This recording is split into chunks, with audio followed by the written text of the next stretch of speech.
এই প্ল্যাটফর্মে কাজ করতে আসার কারণে আমার আত্মীয়-স্বজনরা, কাছের মানুষদের কাছ থেকে কিন্তু দূরে সরতে হয়েছে আমাকে। যেমন ওনারা আমাকে পছন্দ করছে না, কারণ আমি এখন এই প্ল্যাটফর্মে কাজ করছি। এই ফেসবুক প্ল্যাটফর্মে কাজ করা নাকি ভালো না। তো আমার ভাই বোনেরা অনেকেই আমার থেকে দূরে চলে গেছে, আমার সাথে তেমন যোগাযোগ করছে না, কারণ আমি ভালো না, আমি হচ্ছি খারাপ মেয়ে। আমি ফেসবুক প্ল্যাটফর্মে কাজ করছি, ভিডিও আপলোড করছি, তারপরে গিয়ে লাইভ করছি।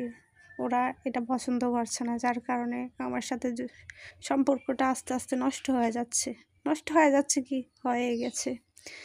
আবার অনেকে তো অনেক কথা বলছে। আবার আপনারা এই প্ল্যাটফর্মের লোকেরাও কিন্তু অনেকেই অনেক কথা বলছে আগে পরে।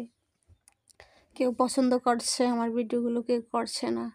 তারপরেও কিন্তু ধৈর্য ধরে আমি এই প্ল্যাটফর্মে কাজ করছি, কারণ এই প্ল্যাটফর্মে কাজ করতে আমার খুব ইচ্ছা ছিল। কাজ করে আমি সফল হব, কিছু একটা করবো, এমন কোনো ইচ্ছা ছিল আমার। তাই এখনও আমি ধৈর্য সহকারে কাজ করছি। সবাই আমার পাশে থাকবেন, চেষ্টা করবেন আমার পাশে থাকার। আমিও চেষ্টা করবো সকলের পাশে থাকার, কারণ এই প্ল্যাটফর্মে অবশ্যই সবাই সবার পাশে থাকতে হবে। পাশে থাকা ছাড়া উপায় নেই, পাশে থাকা ছাড়া কেউ সফল হতে পারবে না। আর আমাদের অনেক বেশি পরিশ্রম করতে হবে।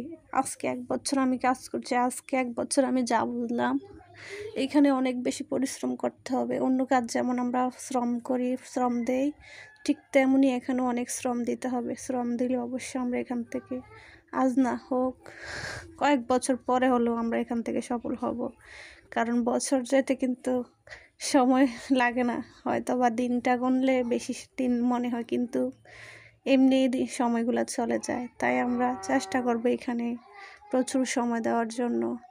লোকে কি বললো এগুলো আমরা কান দেব না। আত্মীয়-স্বজনরা একদিন মুখ বন্ধ হয়ে যাবে। আত্মীয়-স্বজনদের যখন আমরা এখান থেকে সফল হতে পারবো, তখন আত্মীয়-স্বজনের মুখে সফলতাই বন্ধ করে দেবে।